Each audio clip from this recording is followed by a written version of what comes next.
Thanks to Unknown Resistor, K-Flan the Plan, and Miss Spudnut for helping with the funding for this video. If you'd like to get your own shoutouts or special perks on the side, consider supporting the channel via Patreon. These perks are also available through coffee and channel memberships. Thank you, and enjoy. Well, like I said before, it is practically tradition at this point to cover a SpongeBob themed topic once every year. So why not get that out of the way as one of the first videos for this year too? And after the earlier movies and the anniversary specials and the show's infamous episodes that we've previously covered, what's the topic we've got lined up this time? Well, the new movies, of course, which much to my surprise, looks like we've got a whole new era of SpongeBob cinema going in such a short time span as opposed to the earlier trilogy. I mean, heck, it took about 15 years to get from the first to the second and the third, and now in less than 2 years we were given a brand new trilogy. Or an extension of the hexalogy, or whatever we're going to call it now. Bottom line, I doubt anyone would have predicted Nick would be this active with movie ideas so suddenly. But yeah, it looks like they've picked up a bit more steam after Sponge on the Run and the whole you-know-what all at the same time. And more impressively, after all these years, they sent their latest installment, Search for Squarepants, directly to the big screen. So it looks like they're probably regaining a bit of confidence too. Now, as some of you know by now, I stopped regularly keeping up with the show itself after season 6, which supposedly was quite a close call given how season 7 turned out. Yeah. But if nothing else, I'm still willing to go through the movies on the side, just to get an idea of how the franchise has been holding up after all these years and all these episodes. And with this new expanded era so suddenly, I guess they had enough ideas fleshed out for some big new adventures to unravel and exciting, entertaining stories to tell perhaps. And so with that curiosity in mind, let's strap in, fellas. And I mean really strap in. Strap in to the point where your tolerance is intact. Cause from what I've heard, it's been heavily said that this first one, Saving Bikini Bottom, the Sandy Cheeks movie, is the worst one in the lineup so far. Oh joy. So yeah, after watching through this myself, I see where everyone's coming from. This certainly had a lot more problems than anything we've gotten from the earlier movies. But hey, after reading through a ton of posted reviews on the movie, at least I went into this knowing it wasn't going to be that good. So that helped reduce the pain I would have felt from going into this headfirst on my own, right? Well, actually I'd say yes and no. Despite keeping my expectations low for this one, it still surprisingly found ways to leave a burning, stinging, sometimes hollow feeling inside me as I kept watching through it. But okay, I know this is SpongeBob we're talking about, it's a cartoon here, and they usually want to aim for the modern kids, but even then, did they really think said kids were going to understand enough of this to follow along with interest and enjoyment? Especially when I presume a decent amount of them have seen enough of the show to gain such interest in the first place? I mean, even if it was a Netflix exclusive, it doesn't feel like these kinds of features and on this kind of scale would be enough to keep the investment afloat.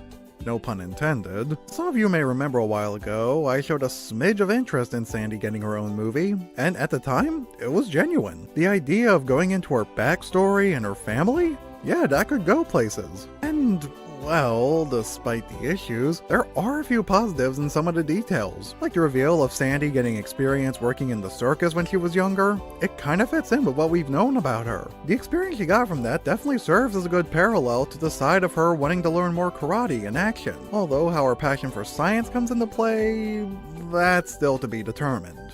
But hey, it looks like a decent start, and I'm hoping they expand on it at some later point in the show.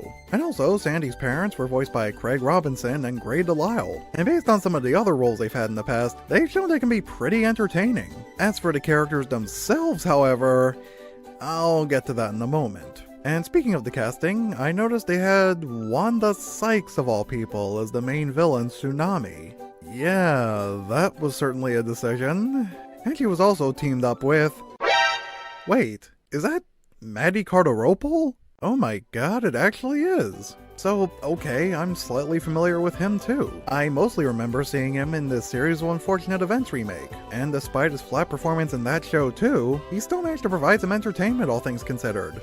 Like he had some of his own unique material that helped him stand out, and not only that, he had more of a variety of amusing interactions via the characters he was grouped up with in the show, so it surprisingly helped him stand out a bit more in a better, more entertaining way. But here, he was pushed much closer to the front and has to work off of Tsunami and Phoebe. And as for Phoebe herself, I may not know as much of her actress, Celia Paulino, but I'm sure she can give decent performances in some other roles. But here, she can sometimes be as flat and awkward as Kyle was. I don't see any of them critters. Bruh. So, as a result, that mostly leaves the amusing villain factor to come off of Sue. Like, yeah, Wanda Sykes might not be that bad in a few other shows and movies you might have seen her in, and you can see she's trying to give off an entertaining villain persona here. So props for the effort, and a few moments I'll admit, but I still wouldn't say there was enough here to balance out with the flat-out weird and awkward material they all had. Texas sure is magical.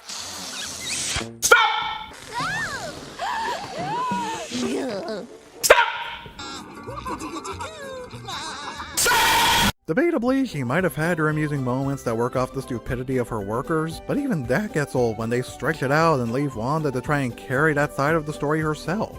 Another big bust about this movie I've heard from a lot of fellas comes from the visuals, and well, I wouldn't say it was as terrible as I was expecting. Sometimes the visuals look decent among certain atmospheres, like with Sandy, SpongeBob, and some others in particular shots, but then there are others that come off with details making it all look worse than anything else. What the hell is even that? Whether it's unnecessary brightness in some shots, the forced movement in some gestures, and the spiked up shock result on some gags. And yeah, by now we know how uncanny some of these bits can be, whether it's that SpongeBob cloning scene or the infamous gags with Sue's head. Oh my goodness! It all feels like a back and forth between what's gonna be easier or harder on the eyes. Speaking of back and forths, they drastically toned up the comedy factor in this whole adventure. And yeah, I know SpongeBob is a comedy, but what about the stakes they have on their adventure? The earlier movies had moments to slow down and look back on what they really went through and the weight of their decisions. And as a result, there was something to feel from these new experiences they had, and still plenty of laughs to get from it all at the same time. And okay, they may have tried to do that here too, but it was a lot flimsier than in the earlier movies. Like, there are the moments when they try to get some gravity on this adventure, but it was mostly just pounded in with questionable build-up and character interactions that felt kinda tacked on. The reveals between Tsunami and Sandy, for example, feel like it led to unnecessary emotion. Like, where did this come from? If anything, this should have given Sandy more of a reason to get mad at Sue, and more aggression to get strong and attack, instead of Sandy just feeling sorry for herself. There's also that moment about Sandy's family saying they want her to stay in Texas. Sure, I guess I can understand her reasoning for the circus, and it looks like that could have led to something, but no, it never comes back into play, even though it felt like it was written to lead up to something. Unless you want to count the whole circus act at the end, perhaps? But even still, it's kind of a loose connection if you ask me. And what about Sandy's time in the circus itself? How did she go from that to Boots and science as a whole? Are they planning to save more of these connections for a special in the show or something? I hope so, because it feels like they left a lot out of here for a reason. Or I hope they did. An episode serving as a follow-up could have helped tie up these loose ends. Though personally, I think what really brought this whole thing down was the balance between the jokes and the story.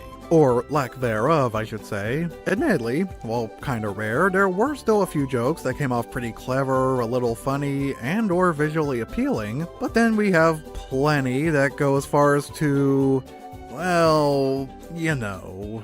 It just shows they could have used a lot of this time for the writing to expand on what was already presented and build up to more satisfying outcomes and closure, instead of just keeping it all up in the air because why not? I don't know. Overall, this was quite a mess. They did try to include as many of the characters and the main cast we all know, and they were fine enough for this. And they did try to do interesting things with this premise, I guess, but it just came out pretty shallow in the end. And again, I do hope they eventually use Sandy's family or something later in the show to add some decent filling to the holes this movie left. As weird as it sounds, I do see the writers actually taking another crack at this and trying to improve on this experience. And I do have a bit of hope they can get to that point somewhere down the road. Needless to say, the Sandy movie did not paint the best picture for this new era coming in. The story, the characters' writing, the gags, a lot of it did not land that well. And based on a lot of posts that fans were leaving afterward, you could tell they were not afraid to say it. And yet, after all that, I'm sure you can imagine how everyone felt when word came out about another movie coming so soon. Yeah, That's right, come March 2025, Netflix would already have another SpongeBob movie to release, Plankton the Movie. So yeah, of course there was a wave of concerns this movie faced at the time of the announcement after what we all just saw from the previous movie, but once the day of release came, they actually gave us a pretty big surprise. This movie was a huge step up from the last one, and overall a pretty sturdy movie on its own. I guess what made this movie work when compared to the last one was the details we've come to know from each character and what specifically could be done with them. When it comes to Sandy, her character story has branched out in a lot of different directions over the years. With her history on land, her love of karate, and her science side kicking in later on, there was a lot more to consider for a movie about her, and that way more would have to have been applied to make a stable narrative. But as we saw, that was certainly not applied. But how about Plankton as a character? Well, despite the scattered history and brief character traits that we've come to know about him in different episodes throughout the show, did you ever think a few years ago they'd have enough together that would suffice for a decent movie premise? Well, on the surface level, I'm sure some would be on the fence about that. Maybe it would work, maybe not. But to say the least, for a while it seemed very unlikely to happen with or without success. It was far less likely than a movie about Sandy, and again, we already know how that turned out. But with Plankton, however, the looser character points actually had an advantage here, as this gave the writers more space to write out a narrative and fill in the blanks with a wider variety of outcomes that would have made sense based on what everyone knows to this day. As long as they had a plan to fit what's been established in the show and managed to balance it out with the new stuff they'd want to try. And I guess it also helps in that regard that Mr. Lawrence was put in charge of the story. Yeah, how fitting for the voice of the main focus to be the head writer here too. But on top of that, this guy's been writing episodes that go all the way back to the earliest years, so of course it was very likely he'd know a bit more on what would work for the character roots and an overall story. And as a result, for starters, the setup to the story here is perfectly understandable. As we see, it looks like Karen's finally had enough of Plankton's bowl. Oh, Karen, don't! Can we talk about this? Shut your bitch ass up! And after getting the boot from her, he sees the full terror that's come from his actions. Karen's not playing around anymore, and she wants the whole town to know it, with the power of her new weapons and the pieces of her split up personality. So SpongeBob, thankfully way more competent and together than he was last time, provides everything he can to help out where Plankton went wrong and help him change for Karen's sake as well as his own. Upon later research, I saw a bundle of winks were thrown in from other episodes for the story. Some were fairly later in the show, like the Gal Pals from Girls Night Out, or Spot from Plankton's Pet. But one episode I certainly felt a parallel from was Single Cell Anniversary, and it feels like the layout from that episode is basically what helped set up the whole movie. You can tell they really knew what worked from past episodes, and what they could bring back to put together and make into a new successful adventure. Well, mostly. I mean, with all the different story elements and details from past episodes that were thrown in, this would have also been a great fit for Friend or Foe, which it feels like they were trying to slip in, but they didn't seem to in the end for one reason or another. And yeah, I guess that might add a few little clunky steps for the story arc that's built up from the character's history in relation to what's already been established. But then again, I wouldn't really say it fumbled the layout too much. The bond between Plankton and Karen still fits in, but in the end it mostly just comes off confusing that they never mention what went down between Plankton and Krabs to get to that point. But even still, I'd say it flows at a doable pace otherwise. And this kind of layout also boosts up some usage and screen time for some of the side characters, allowing them to play a part, medium or small, and providing a far better side of what's been known about them and what would be expected from the characters. Whether it's Mr. Krabs showing his leader side during this whole invasion, or smaller jokes that can be written with Perch Perkins. And the references also extend a little into some of Plankton's weapons from the past. You can kinda see his robot from Enemy in Law, and even the helmets from the first movie. Wait, what? I mean, sure, it is kinda neat that they remember that, but on the other hand, I feel this also raises a question or two because they remember that. Like, what did happen after Plankton got defeated from the whole takeover back there? And I guess SpongeBob's chill with the effect it put on everyone and being on the verge of losing himself too? Well, maybe he's gotten to a point where he can just laugh it off now. And depending on how you yourself might look at it, I suppose it decently fits in with the whole theme presented of showing growth and trying to redeem from past actions. Regardless of whether this movie takes place a couple months apart from the first movie, or even 21 years, I guess enough time has passed for a difference to show in Plankton's character here. And as next extra bonus, you can probably imagine the thrill I and plenty of others might have had realizing this was a musical. As for me, I can certainly say that the songs throughout had some highs and lows to them. Most of them were pretty fine, like the Bikini Bottom songs that set up the atmosphere and wrap up the whole story, or Plankton songs about hyping up his evil plan and then feeling the weight of his actions upon looking back and thinking later on. Those songs and more were fine and catchy, but none of them measure up to the epic scale we got from Karen's song. She's made it clear she's not playing around anymore, and all presented through smooth, appealing animation styles, a hopping upbeat tune, and a surprisingly great singing voice for Karen. So regardless of how you felt about this movie based on the aspects here, I think it's fair to say this was certainly a saving grace after Sandy's adventure earlier. Some might not like how Plankton acts in the story, or some might feel he's on point here. In some scenes, I can kinda see a bit of each going on, but still, there was a pretty neat handful going on here. It was clever and nice to see the gal pals contribute to help save Karen, and in the end, this gave a surprisingly moving plot about the relationship between Karen and Plankton and their reconciliation throughout this adventure. Maybe not the best example imaginable, but it's certainly one of the better forms they've come up with. And regardless of whether or not it's possible in a later form, I'd like to imagine they can come up with something as strong as this, if not stronger anytime soon, whether it's for a future episode or another movie. But I'd say it's still made for a sweet watch from the different sides presented, and it might even be worth at least one more rewatch somewhere down the road. And so this all brings us to the SpongeBob movie Search for Squarepants. From the tail end of 2025, it's the most recent movie we got in the bunch, and the one in this era with the biggest theatrical release. Now this time, SpongeBob's going on a big trip to try and learn how to man up so he can prove he's a big guy, all while fighting monsters and saving his life and going to the shore with...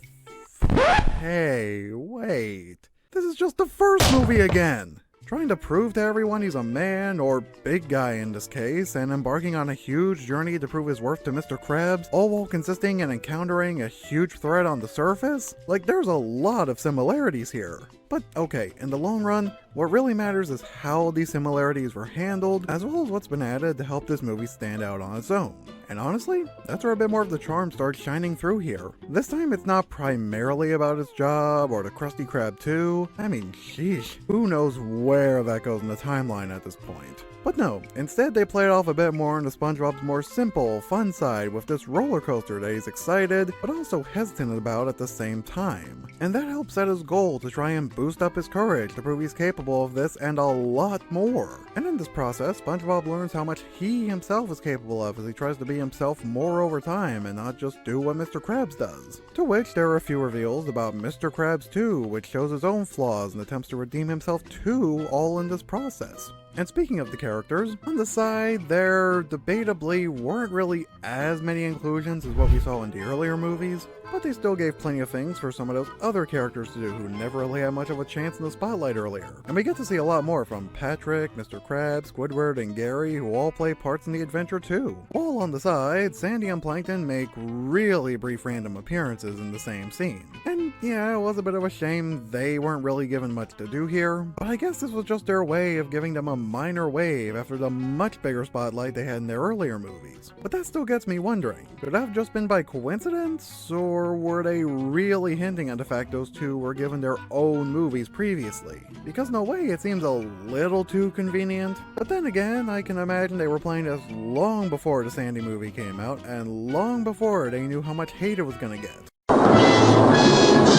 Oh no! So, who knows? And after all these years, they finally gave the Flying Dutchman a chance to strike as the big baddie in one of these movies. We've all seen what he's capable of many times in the show, so of course it would make sense to test him out on a cinematic scale for a change. Although, much unlike in the show, they brought Mark Hamill to do his voice this time, which I gotta say, that kinda left me with mixed feelings during my first viewing. On one hand, this might have been solely for the benefit of bigger celebrity additions for the cast. Yeah, that might still be the case in some ways. But then again, maybe they thought he might have been a more fitting choice for this particular narrative. Sure, I was confused by this choice at first, but after seeing him regain his physical form around the end, I kinda feel he managed to pull off the look a lot of us may have expected. And while it kinda stings for me to say this, it might have been a more appropriate design choice with this kind of visual direction, as opposed to had they decided to try it on his original voice actor, Brian Doyle Murray. What the f*** am I looking at? And for the Dutchman's character overall, I'm not sure if we're putting the detail of his corpse in the store's window into play here, but they still take what little's been otherwise known about him in advance and they fit it in with this kind of narrative. It's kind of like what they did with the Plankton movie. Those big blank spaces help this movie get a chance to fill some of them in and make it work decently. Sure, it may not be as stably paced as last time, but still pretty decent overall. I mean, this is the Flying Dutchman we're talking about. He's a pirate ghost, so it's fair to imagine there's some kind of curse going on with him. And him regaining his physical form might seem like a fitting element to this whole thing in some way too. And the journey he goes through with SpongeBob comes with some of those amusing jokes you might have enjoyed from the show, as the Dutchman has to put up with the stupidity of SpongeBob and Patrick. And speaking of the humor, I gotta say, it's played off about as cleverly and amusing as you might expect in the show. And it leads to a fair balance that you would probably like too, assuming you wouldn't get tired of the load of butt jokes here, and maybe you might feel the jokes that were in the emotional scenes don't really come off that jarring. And if that's the case, then there's a high chance you'll have a good time with this one too. So if you never really had the chance to see it yet, maybe it'll be something you'd get something out of as a fan too.